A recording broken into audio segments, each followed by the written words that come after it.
Hello everyone. So last time I mentioned to you that I will be demonstrating on how you can create your own website. So for this to be simple, I will introduce you the basic tags, HTML, which is the structure used in creating websites. So first we look at this page. This page is very simple. This is from oliver.co. Okay, so you could see here just four groups of text. So if you want to see the structure behind the code of a particular page, you right click to that page and find view page source. You click on it and then this will be displayed. So look at the tags that was used here. So all these tags were necessary.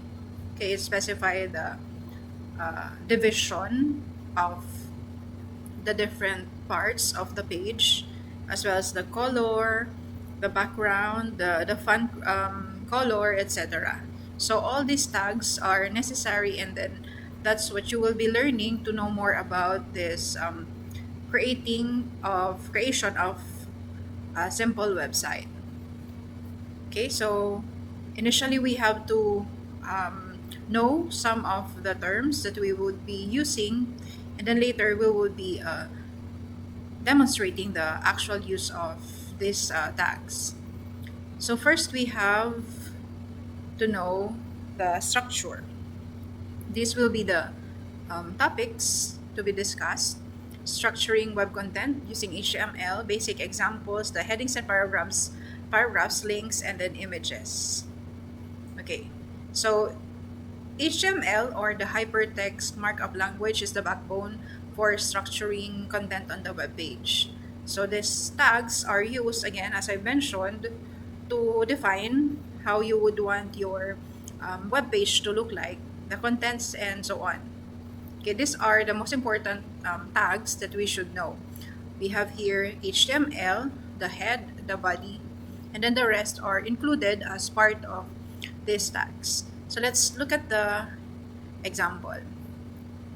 So in most pages that you see in a website, its web pages contain this doc type HTML. So this tells the version of the HTML that will be used, or is being used. There are different versions of this, but the difference is very small. So we have first any HTML page to start with HTML as an opening tag, and then at the end it should have a closing tag. So this one is called the root element. So again, it's HTML. So inside HTML, it's divided into two parts. We have the head and then the body. The head in here contains the title, so that's a separate tag inside. And then again, just like in HTML tag, you should have an opening and then the closing. So we have here the page title inside the title tag. So as specified, and these are the different tags that is used to define the parts of the page. Like in here, for the title, it should appear somewhere in here on the part of the tag of the tab, rather, of the page. Then we have the other part, which is the body. The body now contains some different other tags that is being used. We have here H1 to H6 that would define the size of the heading, and then the paragraph content, that's the smaller text inside a web page, which would contain all the paragraph contents. We have here some examples of those HTML tags. So we have here my first heading as H1, my first paragraph as H2. So this one is included in the part of the body tag. So it would look like something like this. My first heading, you could see that H1 here is of bigger text font size than the my first paragraph.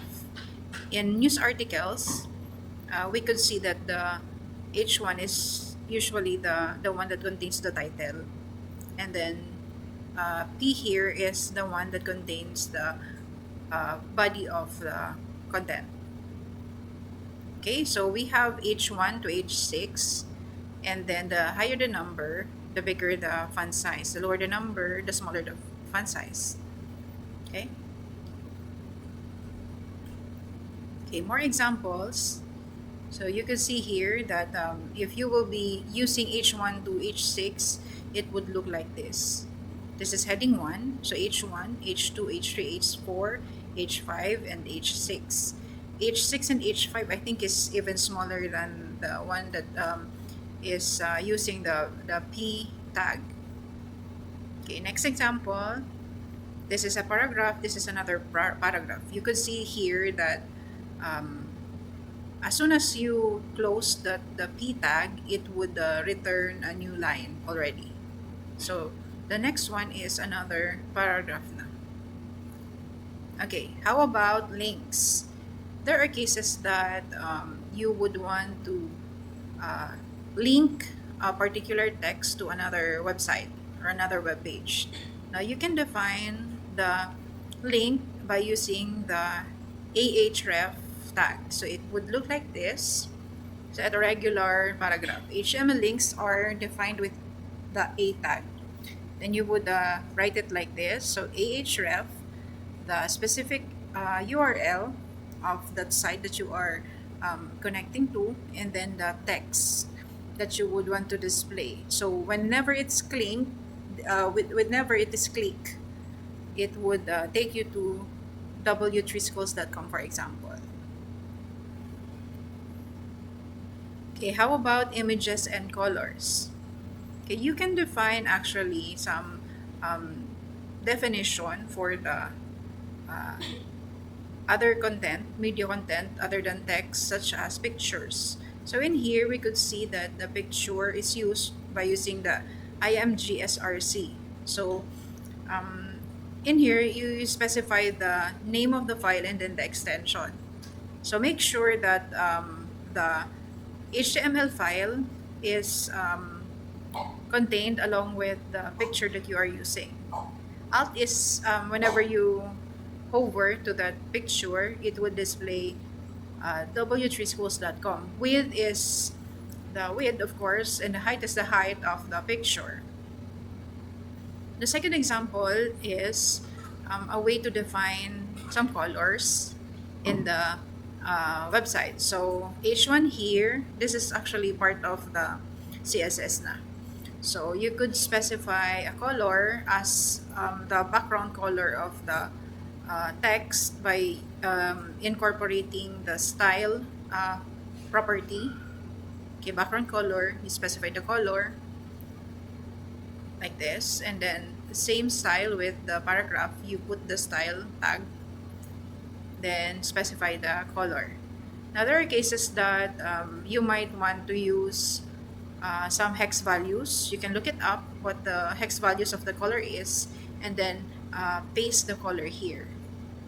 So we have some examples that would already discuss this different ways to capture the color that you want. Okay, so now let's have a demonstration of these tags. So first, I created a folder in a part of my file here. So initially, we need to have an editor. So the basic editor that we could use is the Notepad. You can use other editors. There are more advanced editors which provides more convenience in creating tags. So now we have the Notepad. Initially, we saved this as an HTML file. Okay, so I will just look for that folder which I created for this demonstration. Okay, it's the folder is called website. Okay, initially you put a double quote, then inside you type the name of the file that you intend to create. So we call it demo, maybe demo. So you specify the file type, it should be .html. Now if you will not be doing this, the file that you will save will be saved as demo.html text. So hindi siya ma-read as an HTML file. It will not be open through your browser but through TextPad. So anyway, it will not work. So you should do it like this so that it would be considered as an HTML file. So now you can already save it. Okay. So notice the um, logo that was generated when you create the file. And then the type should be an HTML document, whatever default browser that you are using. So now, wala pa naman tayong any tag. So if you will open this through any browser that you want to use, it would be displayed like this, a blank file, because there's nothing in there initially. So now let's have some tags. So, di ba meron nakalagay na doc, type, HTML. Okay, then we have HTML. So after opening, you close it para hindi nalilito. Okay, tapos it's divided into the head, tapos body.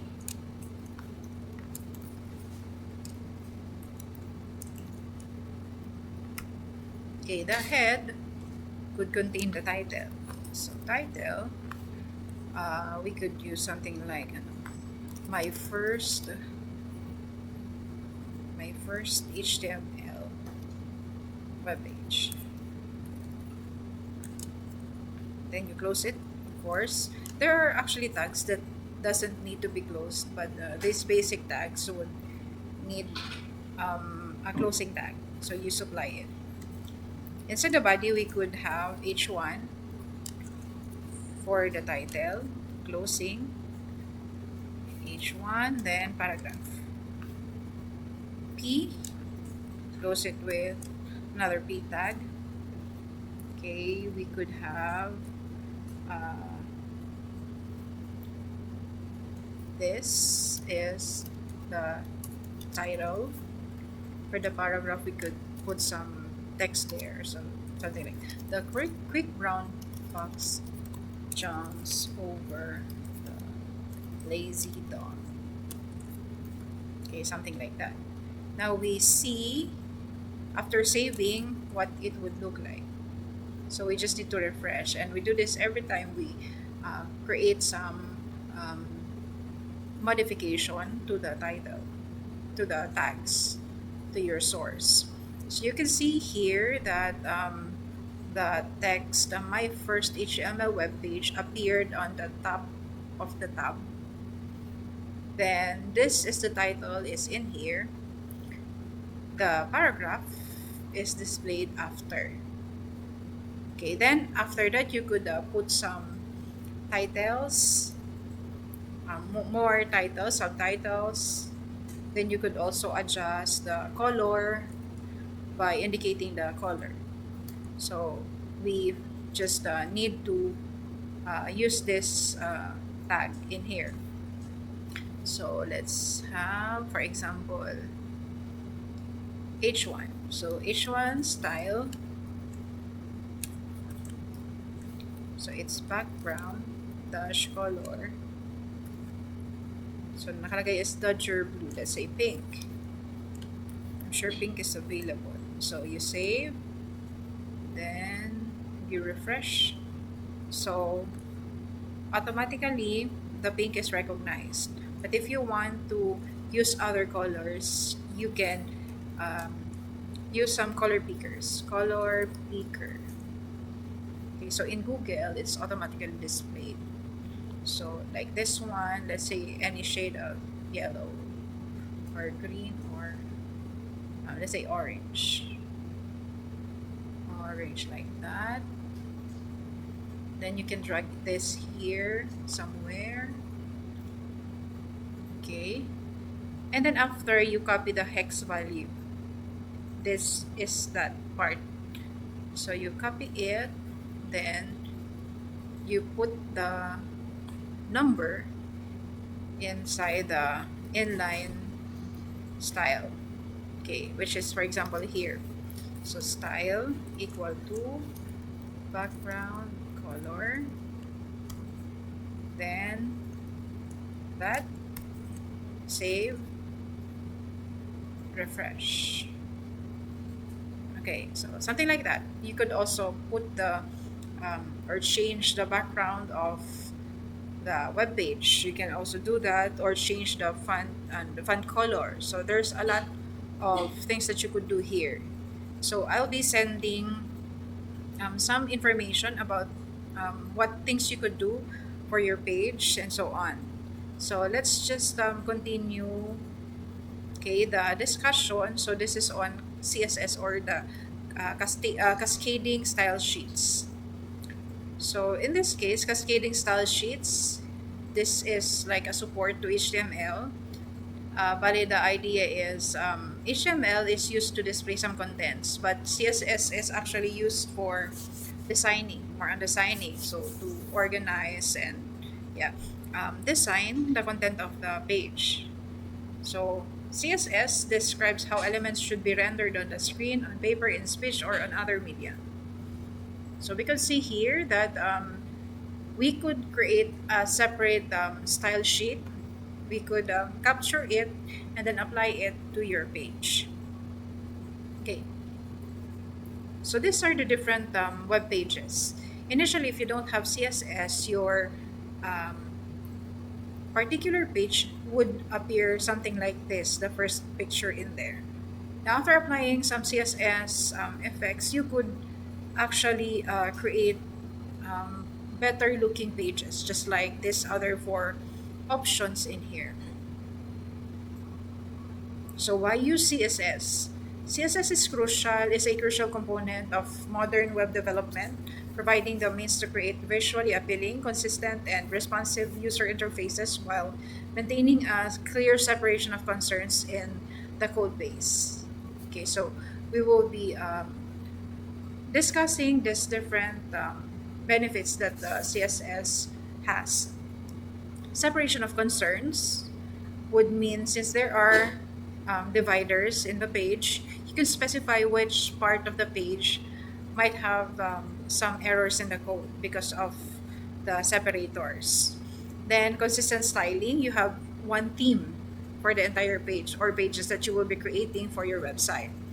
Responsive design is a feature wherein the page automatically adjusts in different platforms, different screen sizes, and so on. Because most websites are expected to adjust to different platforms. Ease of maintenance, of course, it's easy to do the editing. It's easy also to deploy the page with a CSS. Improved accessibility, cross-browser compatibility. So we may have been using different browsers. So this time, if our concern is the different browsers that are being utilized, so CSS would help us organize that. CSS solved a big problem. So HTML was never intended to contain tags for formatting a page. So tags like font, color attributes were added to 3.2 version of HTML. So it started a nightmare for web developers. Development of websites where fonts and color information were added to every single page became a long and expensive process. So I hope you could still remember the World Wide Web Consortium, or W3C. They are also the one that structured the web pages of websites through the use of HTML. So in addition to that, they also are the ones who introduced CSS, which is basically used for styling of the HTML pages. I have here a YouTube video for this, and this will be shared in your group chat. So what would be the syntax? So yung kanina, we use the style as a CSS, inline style ang tawag doon. So basically, it has the property and then the value. Property, value, property, value. So in this example, all the tags, the P elements in the P tag will be center aligned with a red text color. So look at this here. So instead of just putting P, you could already specify the color and then how it is situated in your page. So nakalagay dito, it's text align centered. So CSS selectors are used to find the HTML elements that you want to style. So meron tayong simple selectors, combinator selectors, pseudo class selectors, and pseudo elements selectors, plus the attribute selectors. So for the CSS element selectors, it would look like this. Okay, so look at it closely. We have here PCSS that was used.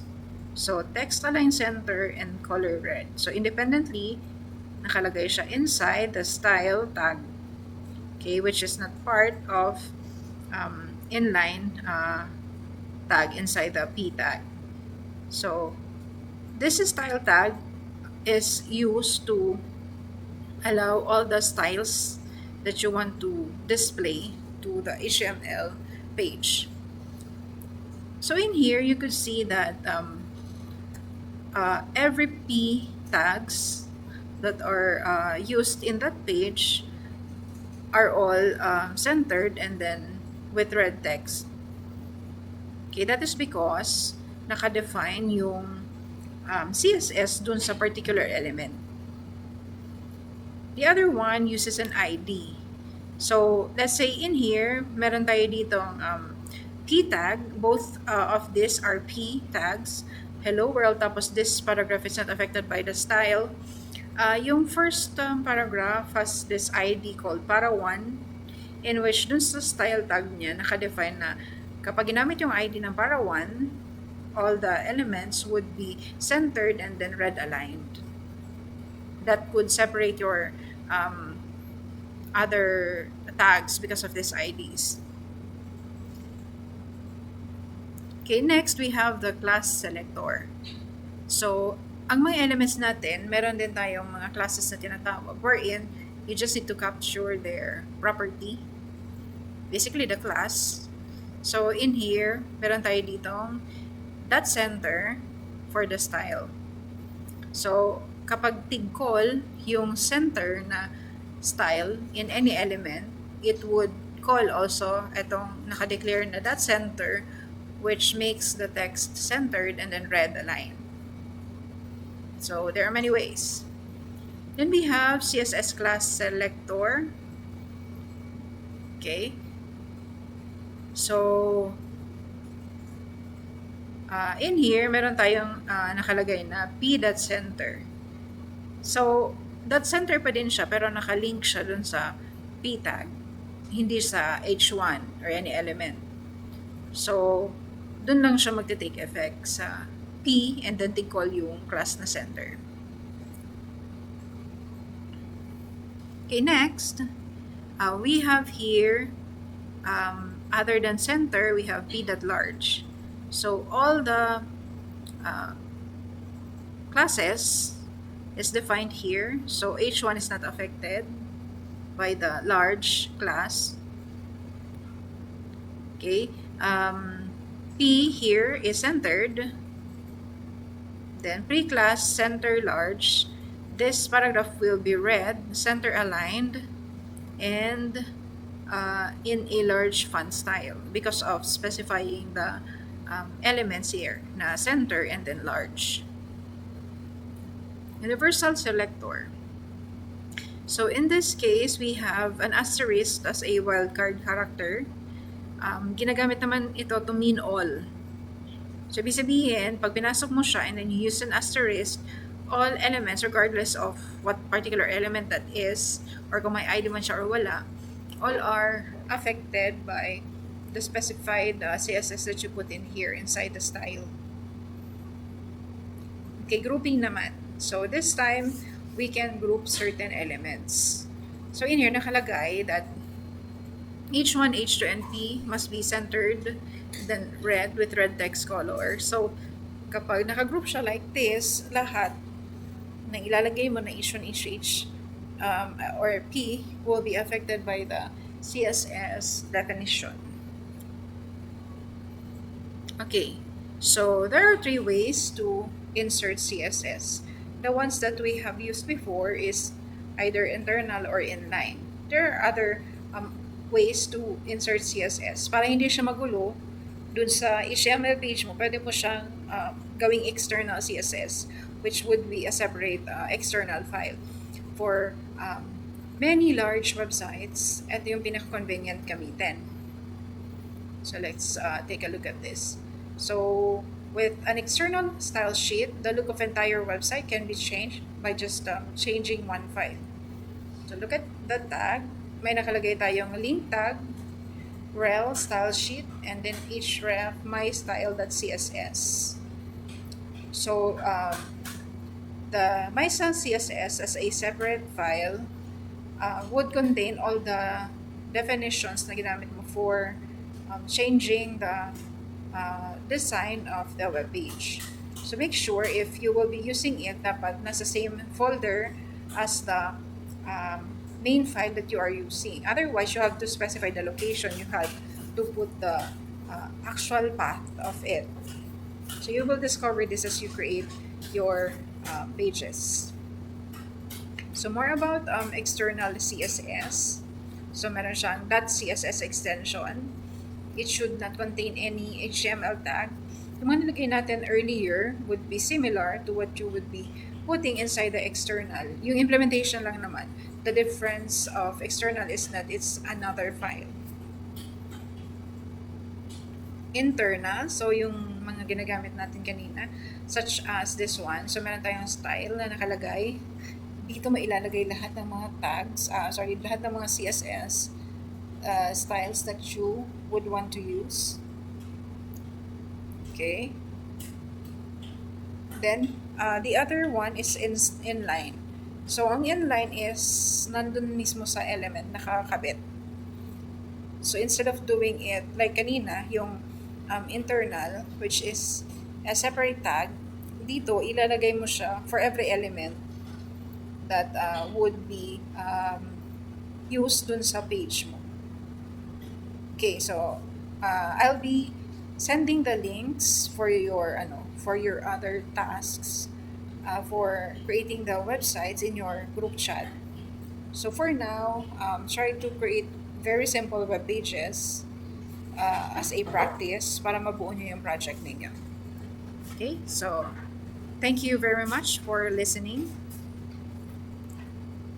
So I hope you enjoy doing the task. Thank you, everyone.